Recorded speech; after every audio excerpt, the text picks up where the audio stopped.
Howdy, everyone. Matt here. I got a question for you. How much do you know about one of the most misunderstood and often overlooked stages of MDT? Let's talk about that.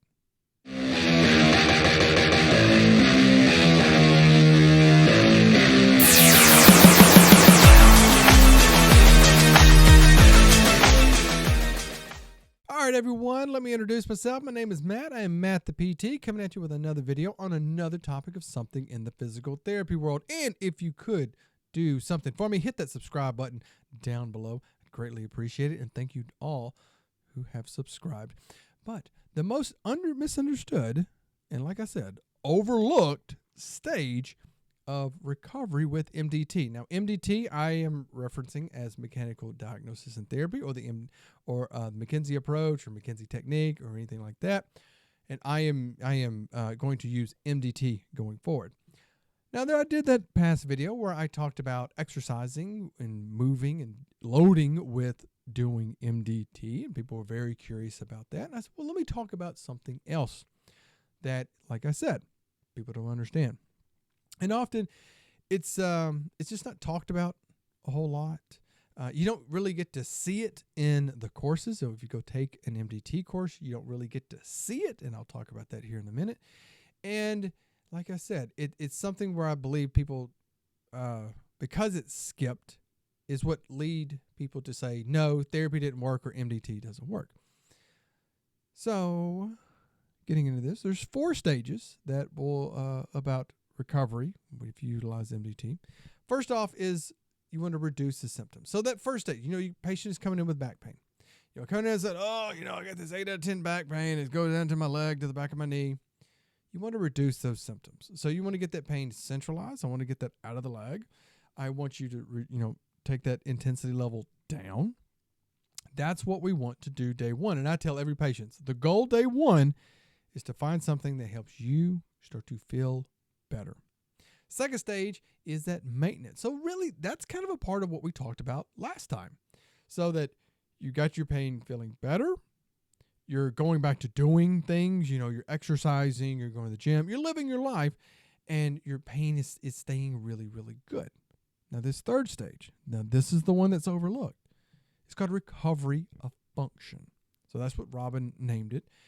And in this stage, what you are really doing is stressing those tissues. Now, you may be saying, well, Matt, aren't we already doing that with going back to doing some?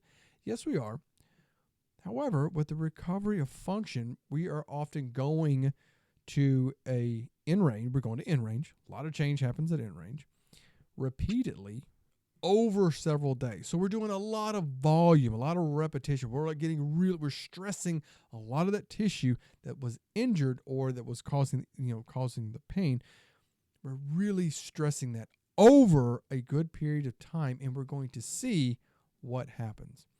Now, you may be saying, well, Matt, why is that important? Well, I'll share this story of my own experience. So my first job, I was working in a POP. Yes, I know, physician-owned practice. I needed a job. I had a family on the way. Don't throw the tomatoes yet. And I would get a lot of patients with spine pain, and that's where I really kind of developed my love for treating that and get people feeling better. They're feeling great. They're like, they come in, Matt, I just can't believe it. My pain is gone. I'm able to do this. I'm able to do that. It feels so good. I'm great.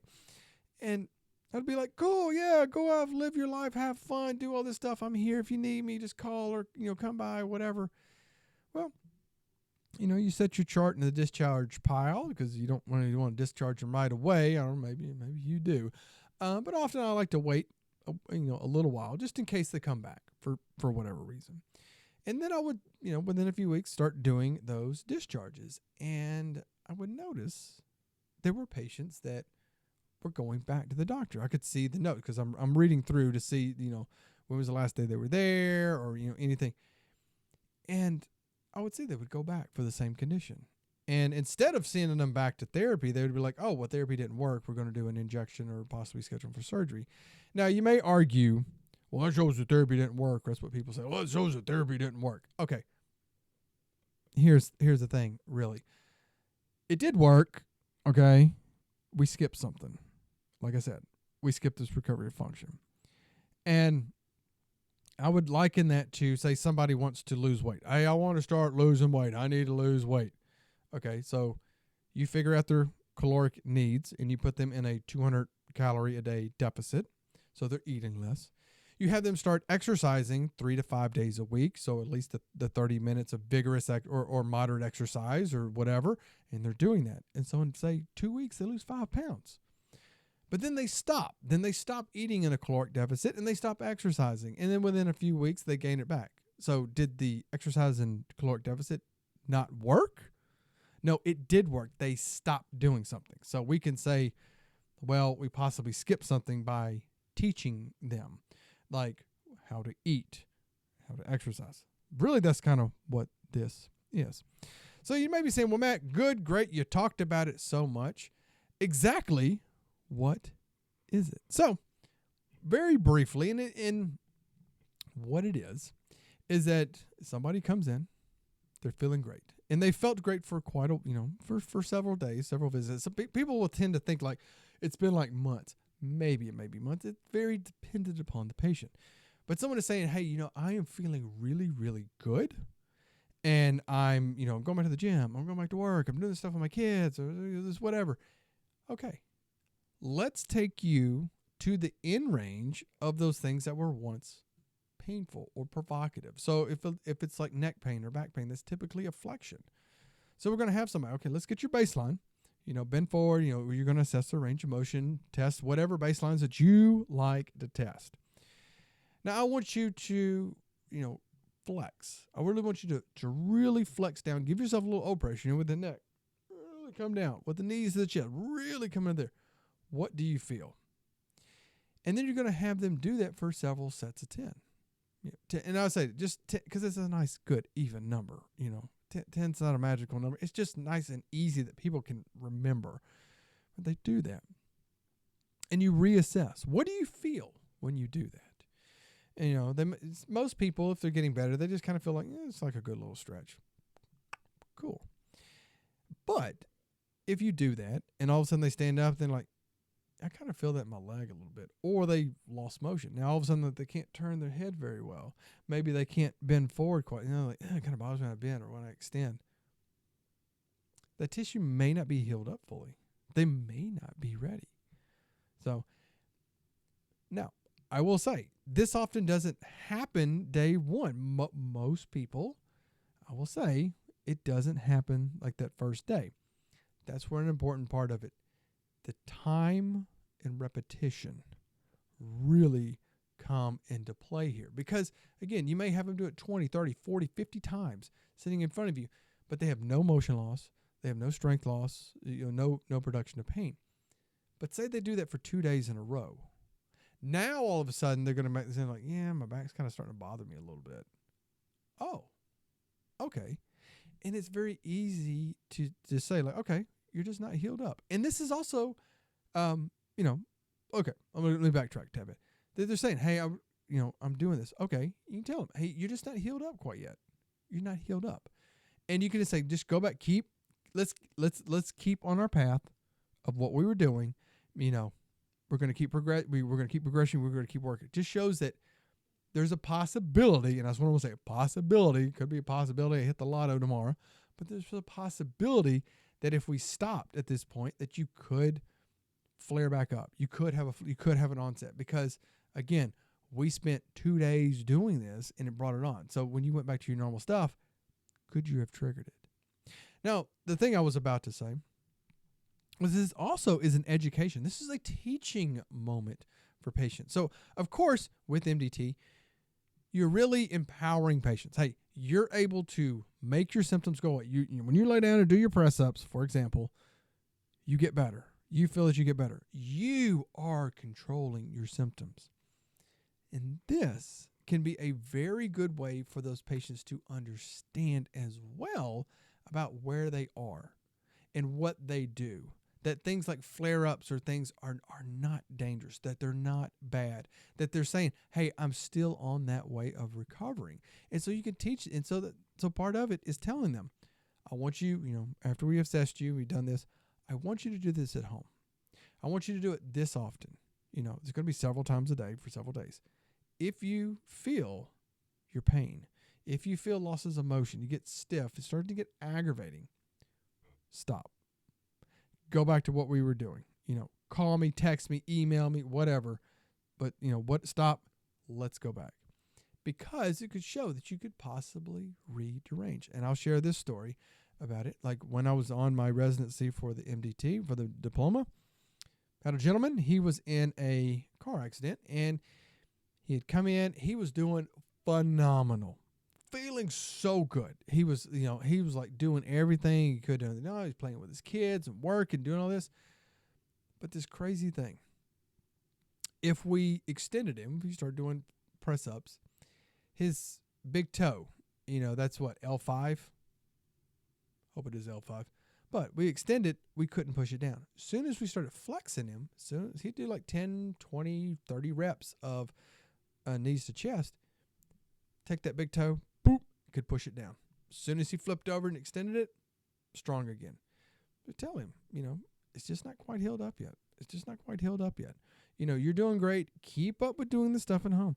And he was very appreciative of saying, hey, yeah, I understand this. I'm just not there. And it can be discouraging. I'm not saying that you tell you're not getting better. I'm not saying that. People tend to take this stuff and run with how you're going to talk. It's not what I'm telling somebody, but just saying, hey, you're just not quite there yet. I don't want you to have a bad flare up. You're saying that you want to avoid surgery because you've had family members that had bad outcomes of it. You want to get off of the pain medication, which you are. We're helping you. We're making sure that you keep getting better. And he was very appreciative. Actually, he was only coming in like every other week on it for just to assess these things. So we had a point where this guy is doing really, really well. Now, I mentioned why this wasn't talked a lot about in the courses. And you may be saying, well, why they should really go into it. Well, here's the thing. It's often hard to understand until you see it. Like I said, when I started seeing it with patients, I really was able to connect it. And unfortunately, when you take a part A, a part B, whatever, you're in there for 2.5, 3 days. You see a patient day one, you may see a patient 3 days. See them day one, you're going to start reducing their symptoms. Day two, hey, how are you feeling? You're doing your stuff. You may be reassessing. You're going through it. Day three, okay, typically they may be feeling really good. Or they get some.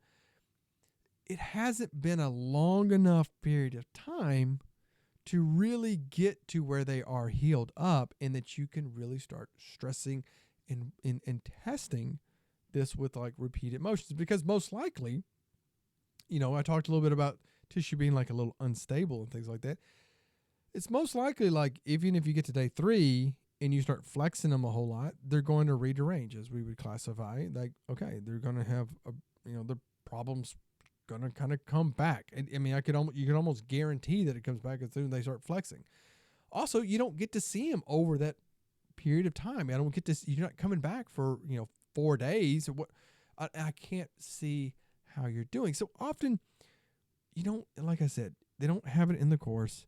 So people don't see it. And then as well with the courses, you're really just trying to get the principles down. People have hard times with understanding, the form, the assessment, looking at they're having some issues. Like you got to grasp that aspect of it before you get over there into that recovery of function stage.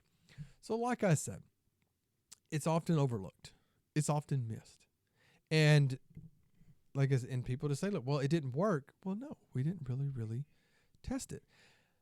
So I'll wrap up with this part. I do talk to my patients about that, and I let them know, hey, this is a very, very important stage. And I tell them this because I really want to test this tissue. I really want to stress it. I really want to get you to a point that we can ensure that these symptoms don't come back. And they're very, very often on board. Yes, I want to make sure this does not come back. I want to get to that point because as well, people could just fall off. They start feeling better and they're gone. They're just gone like a fart in the wind. They've disappeared. But let them know, no, this is a very important part of your recovery. And really, honestly, what you can do with some patients is like it could be like a telephone visit or a video visit or something like this, because you're already doing this stuff. Let's talk. Let's see you move. Do you have any of this? This is what I want you to do. Let's talk about this. We can just shoot a text or email or phone call in a couple of days to see you're going. If you're good, just keep it going. So there you go. That's the misunderstood stage: recovery of function. What do you think about it? Do you do something like this with your practice? You may be doing something already, but if you're curious about it, I'm always happy to talk to people about the methodology or any of these aspects. But like I said, I want to bring some light to it, to share it, to let you know this could be a missing piece. If you're finding like, hey, why are things just not sticking around? Why are they just not there? You may need to add a little bit of recovery function where where you're really testing that with repetition. So a lot of repetition, volume over a long period of time. A lot of stuff happens at end range. A lot of stuff happens with repetition, time, forces, all of those.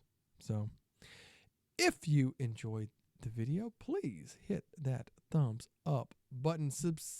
Consider subscribing to the channel. I would greatly appreciate it. It doesn't cost you a copay or anything like that. And share your beliefs down below. Do you use recovery of function? Do you like it? Have you ever heard about it? Let me know. And of course, like always, take care of yourself. Take care of your patients. I'll see you next time.